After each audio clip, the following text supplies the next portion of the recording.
kita selalu asal konflik bersenjata mesti orang Islam, korbannya selalu orang Islam. Hari ini bukan. Secara kemanusiaan kita katakan bahwa apakah kita senang, ridho dengan kejadian ini? Kita mengatakan tidak ridho, kita tidak senang. Kenapa? Itu adalah bagian daripada petaka kemanusiaan yang semua agama membenci kejadian seperti itu. Janganlah kita bersikap bahwa itu mereka orang non-muslim, lalu kemudian kita menganggap bahwa rasain dulu kami yang merasakan, sekarang kalian rasakan. Tidak begitu. Umat Islam tidak begitu. Perasaan orang muslim tidak seperti itu. Di mana saja petaka kemanusiaan terjadi, baik orang non-muslim di luar jauh daripada kita, apalagi di sekeliling kita, maka itu adalah sesuatu yang sama-sama kita menolak kejadian tersebut dan sangat menyayangkannya, dan kita tidak ridho dan tidak rela dengan kejadian seperti itu terjadi dengan orang-orang yang tidak bersalah, tidak berdosa dalam masalah perang, terjadinya pengungsian.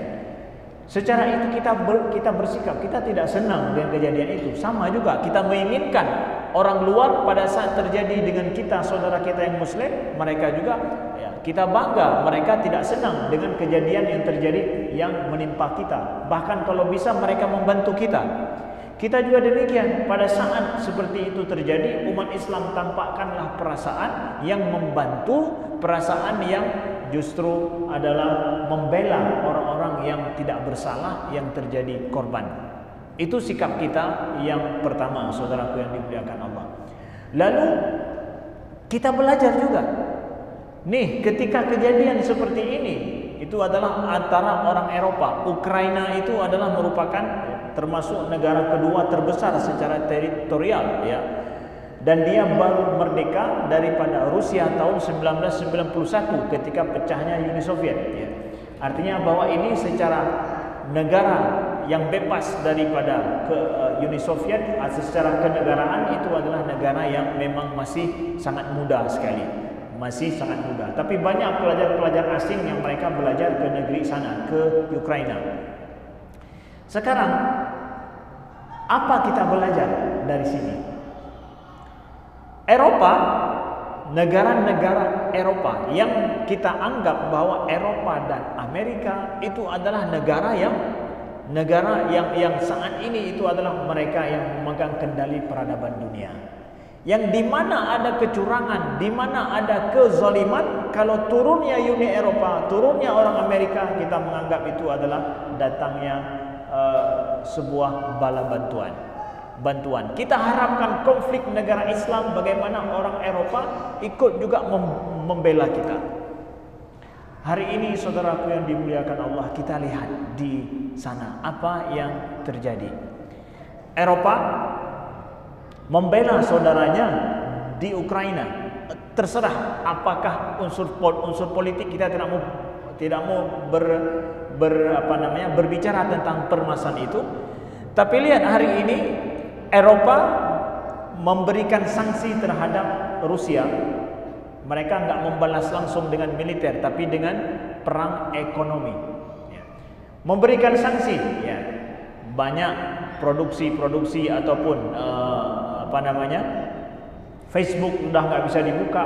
Kemudian setelah itu media sosial banyak yang tidak bisa diakses. Kemudian perbankan juga, servis bank juga, SWIFT nggak bisa dibuka, kirim balik uang juga tidak bisa. Banyak hal yang ternyata dalam sejarah hidup kita hari ini, kita sangat bergantung kepada peradaban Barat dalam hidup kita. Orang Rusia, mereka belajar untuk tidak terlalu bergantung dengan Eropa dan dengan Amerika, sehingga mereka menciptakan produk-produk mereka sendiri yang apabila mereka nggak pakai produk dari Barat, mereka masih bisa bertahan. Bayangkan kalau seandainya terjadi itu dengan Indonesia yang umat Nabi Muhammad paling banyak di dunia itu. Pada saat medsos nggak bisa diakses, kemudian setelah itu perbankan kita tidak bisa dikirim uang, dan sana sini SWIFT nggak bisa dipakai. Kira-kira hancur tidak perbankan kita hanya dengan servis perbankan mereka tahan. Hancur tidak kita? Jangan dulu kirim rudal, jangan dulu kirim yang lain-lain, itu saja dulu. Kalau YouTube ditutup, kemudian FB ditutup, WA ditutup, semua ditutup, tidak ada akses. Kira-kira kita akan kirim SMS pakai apa ya? Kira-kira kita akan kasih tahu bahwa di tempat kita ada kezaliman itu, videonya kita kirim pakai apa ya? Kalau sekarang, oh bentar-bentar pakai FB, bentar-bentar pakai YouTube, pakai WA, cepat tersebar. Ingat, itu produk orang barat, itu produk luar, bukan produk kita. Pada suatu ketika terjadi boleh itu semua ditutup, nggak berlaku, nggak bisa diakses semuanya. Kira-kira umat Islam Indonesia ini, umat Nabi Muhammad itu akan hidup dengan apa? Mampu nggak mereka hidup? Ya. Linglung nggak mereka? Apa yang akan terjadi dengan mereka? Uang kita akan seperti apa? Nggak bisa kita ambil lagi dari bank, kita nggak bisa beroperasi lagi. Miskinkah kita semua? Hancur dengan seketika? Waduh, sungguh sangat lemahnya kita. Sadar sedikit. Umat Islam ini harus sadar sedikit bahwa mereka itu selama ini hidup hanya numpang sama orang. Yang kapan orang mau-maunya mereka cabut itu semua, udah kita nggak punya apa-apa.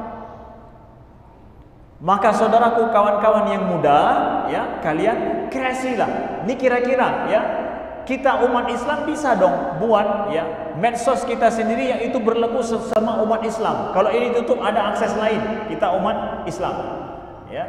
WA ditutup, ada lain yang bisa kita pakai, punya umat Islam. Itu semua berlaku di kalangan umat Islam, itu banyak diakses itu. Sehingga berita-berita umat Islam itu banyak di situ. Bukan di YouTube video-video mereka banyak, tapi di tempat lain selain YouTube apa? Buat. Yang akhirnya mereka juga butuh terhadap untuk mengetahui umat Islam, mereka harus punya aplikasi itu. Contoh misalkan. Sehingga ketika mereka tidak memberikan akses, kita punya akses sendiri. Kita masih bisa bertanya, masih normal hidup kita, bisa saling membela saudara kita satu sama lain. Jadi apa yang ingin kami sampaikan, saudaraku, kita belajar dalam ini. Ketika Barat memberikan sanksi kepada Rusia, ya, mereka betul-betul berperang secara teknologi juga. Kita lihat-lihat juga, ini kalau kita kena gimana ya? Betapa jauhnya kita ini, nggak punya apa-apa. Padahal ini umat Nabi Muhammad SAW. Kita sangat terbelakang secara teknologi. Oleh karena itu perlu banyak kita membenah. Kawan-kawan muda yang kalian punya banyak pikiran, kalian punya banyak angan-angan, banyak cita-cita ke depan, sedikit berbuatlah, ya, untuk kemaslahatan umat Nabi SAW, sehingga mereka punya kekuatan, ya, di dalam hidup, walaupun jangan sampai harus selalu nebeng dan juga harus bergantung kepada layanan daripada orang lain.